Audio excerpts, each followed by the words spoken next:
Hello student, स्वागत है आपका एनपीसी की ऑनलाइन क्लासेज में। लास्ट वीडियो में अपन ने जो प्राथमिक भूपरिष्करण यंत्र है उसके बारे में चर्चा की थी। आज का जो अपना टॉपिक होने जा रहा है वो है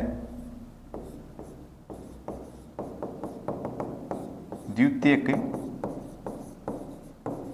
भूपरिष्करण यंत्र। द्वितीयक भूपरिष्करण यंत्र, ठीक है, यानी सेकेंडरी टिलेज इम्प्लीमेंट्स। अब उनके अपन एग्जाम्पल लेकर चलेंगे कि भाई द्वितीयक भूपरिष्करण यंत्र में कौन कौन से है ना यंत्र सम्मिलित होते हैं भूपरिष्करण में। तो फर्स्ट आता है कल्टीवेटर। फर्स्ट कौन सा आता है? कल्टीवेटर।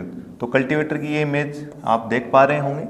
इस प्रकार का कल्टीवेटर होता है जिसको प्राथमिक और द्वितीयक भूपरिष्करण यंत्र दोनों में सम्मिलित किया गया है। किसमें? प्राथमिक और द्वितीयक। ये मोस्ट है, ध्यान में रखना। ये किस प्रकार का यंत्र है? प्राथमिक है और द्वितीयक है, ठीक है। प्राथमिक भी है और कौन सा है? द्वितीयक भी भूपरिष्करण यंत्र भी है। ये क्या करता है? ये मृदा की जुताई करने में काम में आता है, आपको पता ही है। और मृदा को जुताई करते हुए बाहर की तरफ क्या करेगा? गिराएगा। कौन सा? ये कल्टीवेटर। और इसके साथ एक एग्जाम्पल और ध्यान में रखना। आप कौन सा ध्यान में रखोगे? एक एग्जाम्पल और रोटावेटर। रोटावेटर, ठीक है। और एक और ध्यान में रखना, देसी हल। ये तीनों एग्जाम्पल मोस्ट हैं क्योंकि ये क्या है? अपवाद के रूप में लिए जाते हैं, क्योंकि ये प्राथमिक भी भूपरिष्करण यंत्र है और द्वितीयक भूपरिष्करण यंत्र भी है। कौन कौन से? कल्टीवेटर हो गया, रोटावेटर हो गया और देसी हल हो गया। फिर आगे देखते हैं, अगला एग्जाम्पल देखते हैं द्वितीयक का। द्वितीयक का अगला एग्जाम्पल आता है अपने हेरो। ये डिस हेरो की क्या है? इमेज है, ठीक है। ये किसका एग्जाम्पल है? द्वितीयक भूपरिष्करण का एग्जाम्पल है। लास्ट वाले वीडियो में अपन ने इसके बारे में चर्चा की थी। इसमें क्या लगे रहते हैं? तवे लगे रहते हैं या डिस्क लगी रहती हैं जो मिट्टी को काटने का काम करती है। फिर अगला एग्जाम्पल देखते हैं अपने। अगला एग्जाम्पल कौन सा आता है? अगला एग्जाम्पल अपने लैंड लेवलर, जिसको क्या बोलते हैं अपन देसी भाषा में? अपनी पाटा भी बोलते हैं, पाटा लगाना, ठीक है। ये किसकी इमेज है? लैंड लेवलर की इमेज है। इसका कार्य क्या होता है? मृदा को समतल करने में इसको काम में लिया जाता है ना। मिट्टी को क्या किया जाता है? इसके द्वारा समतल किया जाता है। किसके द्वारा? Land leveller. और इस विधि को क्या कहते हैं? पाटा लगाना भी कहते हैं। तो ये किसका एग्जाम्पल है? ये द्वितीयक भूपरिष्करण यंत्र का एग्जाम्पल है। फिर अगला आता है अपने,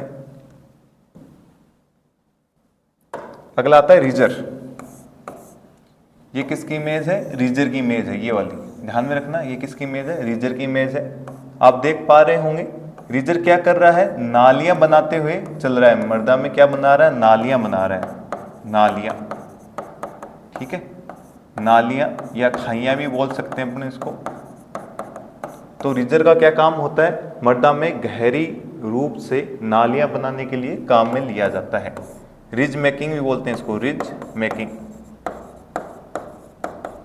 तो रीजर किसका एग्जाम्पल है? द्वितीयक भूपरिष्करण यंत्रों का एग्जाम्पल है। फिर अगला एग्जाम्पल कौन सा आता है? अगला एग्जाम्पल आता है ये, जिसको क्या बोलते हैं? क्लोड क्रशर। क्या बोलते हैं? क्लोड क्रशर, यानी ढेले तोड़ने हेतु। जो मृदा के ढेले होते हैं, ठीक है, यानी जो क्लोड्स होते हैं मिट्टी के, सोइल के, उनको तोड़ने हेतु काम में लिया जाता है, काम में लिया जाता है, ठीक है। ये आपको देख पा रहे होंगे, ये क्या है? क्लोड क्रशर का इमेज है। और इसकी मदद से क्या किया जाता है? जो मिट्टी के जो ढेले होते हैं उनको तोड़ा जाता है। फिर एक एग्जाम्पल और आता है इसमें से। ये भी किसका एग्जाम्पल था? जो सेकेंडरी टिलेज है या द्वितीयक भूपरिष्करण यंत्रों का एग्जाम्पल था।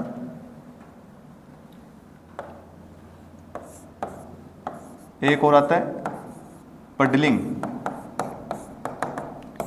जो पडलर होता है, जो पडलिंग की क्रिया में काम में लिया जाता है। और ये भी किसका एग्जाम्पल है? द्वितीयक भूपरिष्करण यंत्रों का उदाहरण है। और ध्यान में रखना पडलिंग की जो क्रिया किस में की जाती है, धान में की जाती है, धान में, ठीक है। तो जो पडलर है वो किस में काम में आएगा, आपका धान की फसल में काम में लिया जाएगा। किसका एग्जाम्पल है, द्वितीयक भूपरिष्करण यंत्र का एग्जाम्पल है। तो आप देख पा रहे होंगे ये जितने भी हैं, ये जितने भी इमेज है यंत्रों की इमेज है, ठीक है, देख पा रहे होंगे। ये किन की इमेज है, द्वितीयक भूपरिष्करण यंत्रों की इमेज है, ठीक है, द्वितीयक भूपरिष्करण वाले यंत्र हैं। जिसमें से मैंने क्या बताया मोस्ट कि जो कल्टीवेटर है और रोटावेटर है और जो देसी हल है, ये एक अपवाद स्वरूप है यंत्र हैं, क्योंकि ये प्राथमिक